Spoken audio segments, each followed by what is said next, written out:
So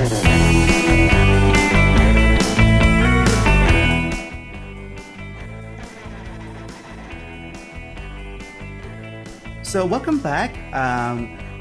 For today's topic, we'll talk about parenting. And for today, we are so lucky to have Karen from Pathfinders, one of the Pathfinders ambassador, to share things about parenting with us. So, Karen, welcome.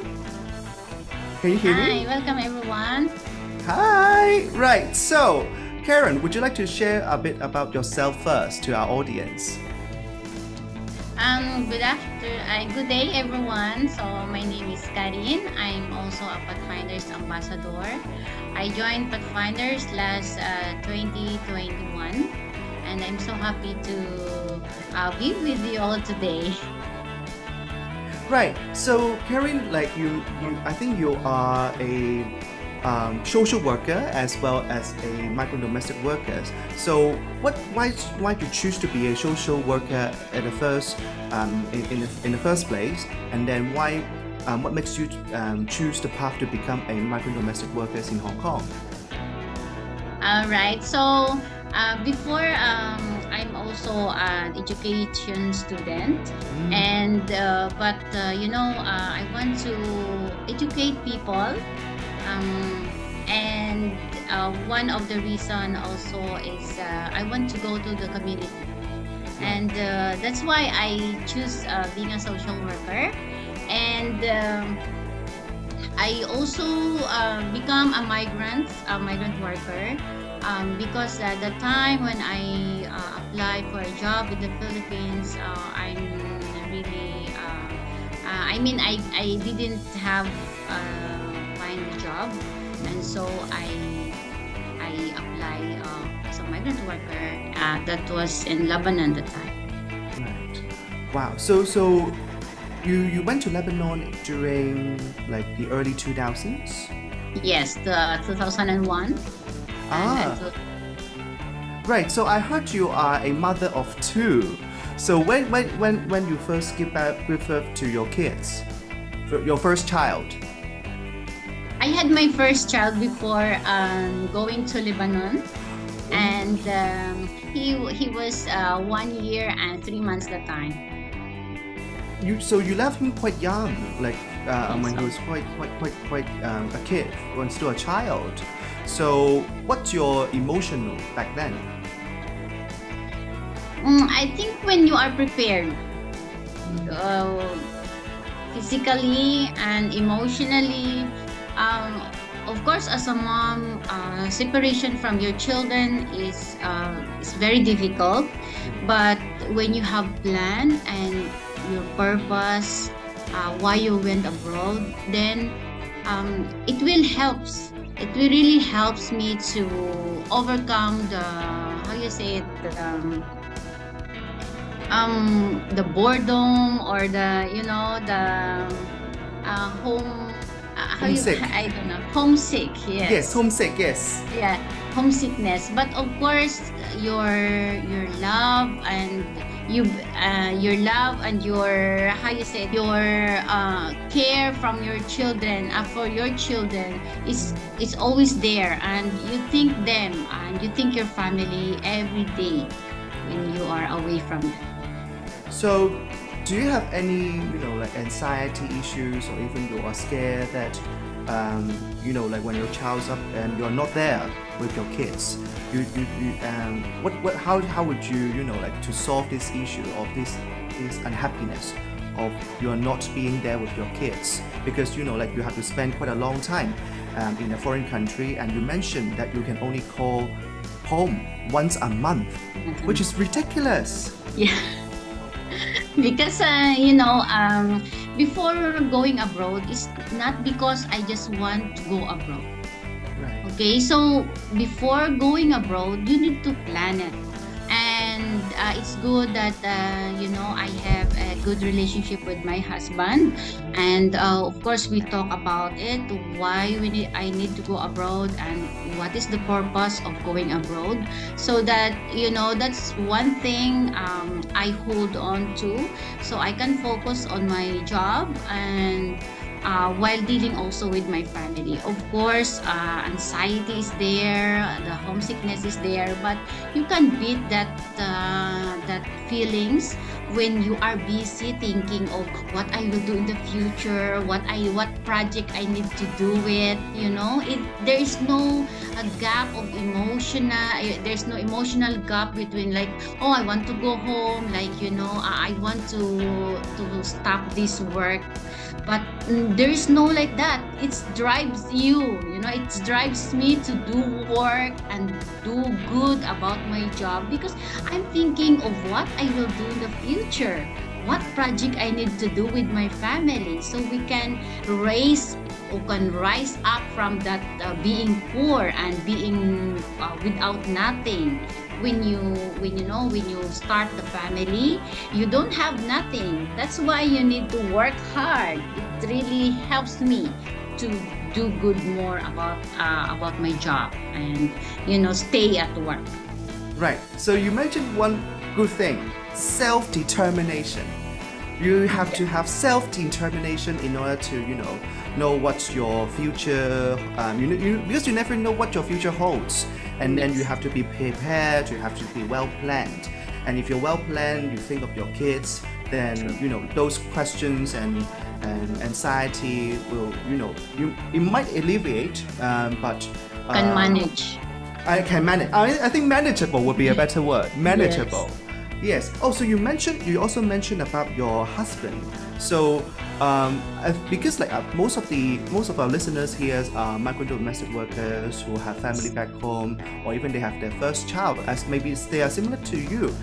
They give birth or to get married 1 to 2 years before heading to another country. So actually, the husband has to take up the role not only for the fatherhood but the motherhood as well. So how would you talk to your husband related to parenting issues, and how to make your husband more involved into Feel safe about parenting? Yes. At first, you need to have a same page. What you think for the future, he must same also. He must think also of the future, because if one of you thinks of the future and the other one is, it's still okay, I don't need to do this one, then you cannot go together, you cannot move forward. That's why there is a plan, and you need to talk about it, like, oh, we need to do this one after a year, after a month, we need to put up a project and this one. So what is your thinking? You talk to your husband, what do you think is okay? We are in the same page of that? So if we are on the same page, okay, you can talk about it every time. When you are talking to your husband, he always talk about the emotion. He talks about the emotion, like, oh, I feel bored, I miss you, But if you talk about your future, it will you will change the topic. Of course, the emotion is there. Of course, you will miss each other. But what we can do, are very far from each other. But you talk about your future again. Oh, you must know that I'm here to work, and we need to save money for our project. That's the way I talk to him, so that his mind will not feel like only emotion. What can we do with the emotion, right? So, of course, we will talk about it, but you can manage it by talking about your future together. That's how I talk to him until now. Right. You mentioned project. What project is that? Yeah, of course, you need to write your project first. Is your resources. Where is your income? What income? Yes. Because it's not only me, you need to prepare your husband for the income, so that he have work to do. Right. He will not feel bored. He will not also he will not also depend on me about the monthly expenses, the everyday expenses. So that's the first why I go abroad. Right. We buy our own vehicle for him to have an income. So he is a professional driver now. Yeah, but it's for of course in the Philippines is we are he is driving a tricycle. How you say it's a motorcycle? They Oh, call, like a tuk-tuk, right? yeah, three cycle. Free cycles. Motorcycle, yes.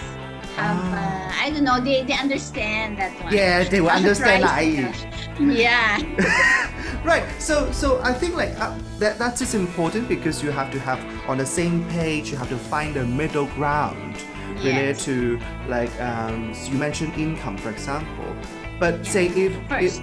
yeah. So the other question I would ask is that like if is there any like things related to parenting, like say what if your kids have problems and he cannot solve, and then what you give him any advice that you will give him then, like if he cannot solve this like problem with the kids, or if the kids have problem with their study, or or relationship problems, who knows, then what should you do? I cannot remember really we have a problem with our kid. It's because I talk to my husband like I always talk to my husband. I Right. didn't go directly to my son. So we will talk about like how's our son, how's the school, yeah, like this like that. And it's good that you have a family that supports you. Absolutely. The family of my husband is very supportive during during the childhood years of my son. Like the auntie, like the grandparents, they are there for my husband, and I need to talk to them. You know, you need to communicate with the elders. I would say that. Ah, Yes. quite similar to Hong Kong actually. Yes, Like most of because they are the one who understand, children. The elders must be respected, and you need to communicate with them. So it's Right. really good. So very good. Like you mentioned something that it's quite similar to the case in Hong Kong, where like a lot of the parents don't have time spent with their kids, and then their grandparents actually step in to Yes. nurture the kids. Very good. And then so that is good. That is good. So the other question I would follow is that like some of our audience may not have a loving husband, I suppose, and then they might be like they don't know what their life would be, and then they are not that involved with their kids. Then what tips would you give them? So how to make your husband more supportive to the kids, or do you have to talk to the elders or of the family in order to help the kids, because kids have their own problems too, and they need to have the support from either the parents or the grandparents. Yeah, you are right. Of course, when you are with your husband, it's not because he's loving at first. We cannot guarantee that he's really responsible. It's just because of how many years I'm with him, and the result is good children. That's why I say that he's responsible. But at first, of course, I'm hesitant also how he can do it. But the good thing is part of the communication is that I told him that if you have problem, you need to talk to your parents. Right. Talk to your parents, because you cannot reach me out every time, like every day. And about our son, our son is a man or is a boy, and you are a father, you are a man. Of course, you can teach him the way we wanted to for the child to become later on. So about his school, the auntie is helping. The auntie also is helping. But I can say really that every children is different, Yes. and I love it because my son is really a good child. Really It's, I think there's a loving family surrounded Yes. with my son. And how the child really can see the community. If the community really is good, the neighbors is good, the family is good. Because I'm far from my own family, and the family where we grow up. I mean our family where we stayed.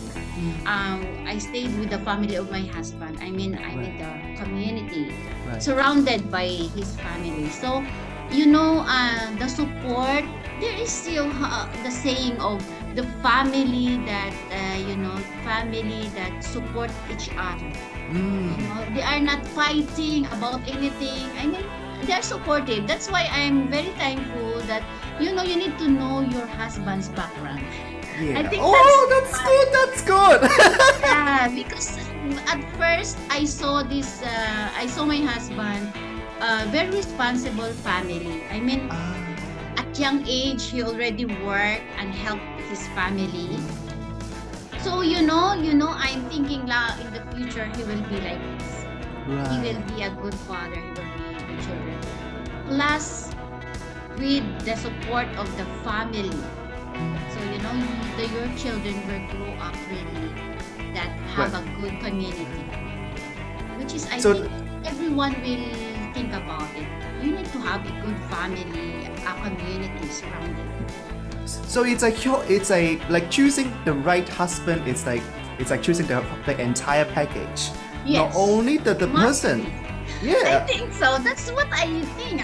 That's how I put my skills as a social worker. Of course, you go to the community with people surrounded by the family that very how you say it, alcoholics, drugs addicts. I'm sorry for that, but I mean that's the background that you need to consider it. Especially like in the barangay and like in the Philippines is a cold village. Like Mm. when you are in the village, you don't have access for everything. So I think there is a family oriented. I think one point is family oriented. Family oriented. Right. Interesting. Interesting. Huh. So about like then if because like as a Pathfinder ambassador, you really have to do outreach to others related to unplanned pregnancy and other kind of stuff as well. So like what if unfortunately the mother actually doesn't have a supportive family like yours, then like what any things that they could do to support their kids back home, because like if the other end of the community is not as supportive, so what could they do? Um, Part of life is support of the family, but of course everything will comes from you. Yeah, comes from me. For example, comes from me. But if others, and in general, what we do in life must comes from us. It's not only the family is our support, but if we plan for our future right from the start, we don't have this regret or have this how you see that feeling that I was abandoned or I'm discriminated, because it comes from us. Like I plan to be a mom. That what can I do? I need to save money, of course. Planning is very important in everything we do in our life. So, for example, I go outreach or maybe online. Someone is asking me about I'm pregnant. They say, "Oh, sister, I'm pregnant. What can I do?" Okay. So always say, of course, as a Pathfinder's ambassador, you need to tell about the like The options. basic education. Like, of course, when you are pregnant, you are doing the thing, so that you must be safe about your pregnancy.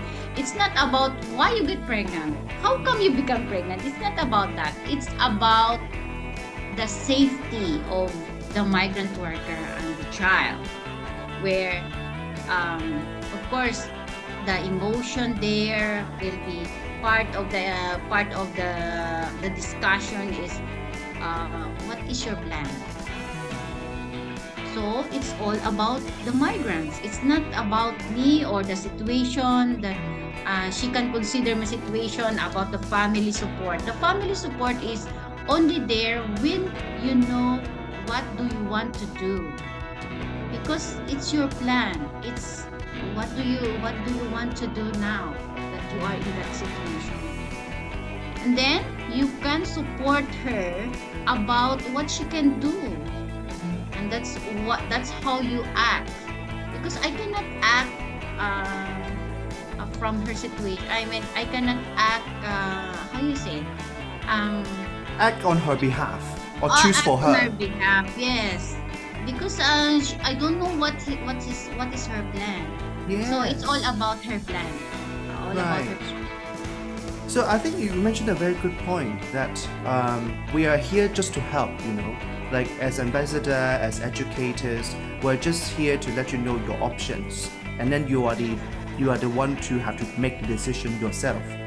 And then there's other thing that I would like to add is that it's never too late to choose, because like Yes. once let's say if you are in a unhappy marriage, or you don't know how to support your kids, and then you like grew apart, and then your kids is older now, and then you don't know how to talk to them. It's never too late to learn how to communicate, or it's never too learn to focus on yourself, because at the end of the day you have to be responsible to yourself, unfortunately, because we are in a society like this where sometimes like the society or even different institutions might not be as supportive to us, so we have to take care of ourselves and our well-being. You mentioned a very good point. Yes. Yeah, I think- that's why yeah. that's why, Justin, we need to have a support, if not family, the organization. The Yes. organization also can give us support. Yeah. There is another phrase that we use. It's the word chosen family, because like you are in Hong Kong, like you see a lot of people with similar background as yours. Like maybe they are. Like if you found a community that you found comfortable living in, that they support you positively, and then they they bring you up and then to nurture you, then they are your chosen family. Talk to them. Talk to people that you think you can trust and give you good counsel. Like there's so, and you mentioned the word elders. There's so many good elders in Hong Kong too, like from the Filipino, Indonesian, whatever micro domestic worker community. So you can talk to them for anything related to these kind of stuff, right? Yes, you are right. And of course, it's all also from you. If you are a good person, many people will love you. Many people will support you. Not money, but emotionally. They are there. And when you are open, you open your hearts. Not like when you are outside. It's really good when you are a sociable person. But Yes. of course, there is boundary. But it's good, really, that you are a social person. I mean, you can go and you can meet many people that who are sharing their experiences, and you really learn from it. It's really good that it really helps you also. Right. So to end today's session, I would like to ask you something about, like handling problems with kids, because like sometimes, you mentioned most of the time you'll talk to your husband related to the problem with your kids, and let him or his family help you with these problems. But if like when you have to talk to your kids directly, what would you do? Because like there are so many like parents who say this, like, oh, have you been eaten? Are you dating? And then there's other questions like, it's like, oh, don't go home too late lah, like this. Like like you come from a place of positivity and a place of goodwill. But sometimes like they will think that, oh, it's nagging. I don't want to listen to you. So what should they do? What should you do? Like when your kids talk to you like this. Yes. As a mom, actually, I do that also. But it's in the end part. It's in the Right. end part. It's not the first, the introduction is different. Hi, how's your day? Are you okay? Uh-huh. What did you do? Then they will talk. They will talk about it. Oh, I went to my friend. I do this one. I do that one. So you can say, oh, be careful and don't stay out late. You can say, of course, as a mom, you need to say like that. It's not Yes. because I think it's how you make the words that is caring, that is loving, not like, oh, what you're doing outside? Did you know, like a bossy mom? Like that. Yes. Yeah, you need to calm down also, because they feel that you are stressed. And yeah, I think, and when they start talking, you need to listen. Just listen. And if they are tired, you will notice. Now is video call. Yeah, they are tired talking to you. Okay, and then you want to play, especially the kids, the small one. You want to play? Okay, you can play. You can play. You can go with friends and just come back. Okay, you ask your father or your mother that you are going out. You need to talk to them, your parents, and then you can come back and you tell, don't go far from our home. I'm also like that, like a typical mom, asking my children where they are playing, to whom they are being together. I'm also like that. But it's our way, how we talk to them in a nice way, with loving also, love words. Yes. So to sum up, three tips about parenting. The tone, how you talk to your kids. Try to be as loving as possible. Don't express the anger, the anxiety of today's. Like if your employer like scold at you, like don't pass the energy back. Kids knows the energy, and then to be an active listener. Listen to your kids' story, and then try to come up with some solutions, or to just talk and listen to them without being too prejudiced, without preconceptions of certain situation or ideologies. Just be a part of the listening, because they just want somebody to talk to. Sometimes they might not need any suggestions even. They just want you to listen. And then lastly, to give space. To give space for them to do whatever they want, but at the same time, show them that you care. Yes. Did I sum up well? You are very good, Justin. Thank you so much. All right. So thank you. Thank you for being here. Thank you, Karen, for being here to share your precious stories to us. I'm so I'm so touched, because it's really hard to talk about yourself, not only yourself, like your relationship with others, and then how to push it forward to others who, if they want to be a parent, or if they want to be a better parents, what should they do, right? So I think we should end here, and then if you have any questions that you want to ask us, feel free to DM us or whatnot, and I'll see you in the next episode. Thank you very much. Yeah. Thank you so much. All right, bye-bye.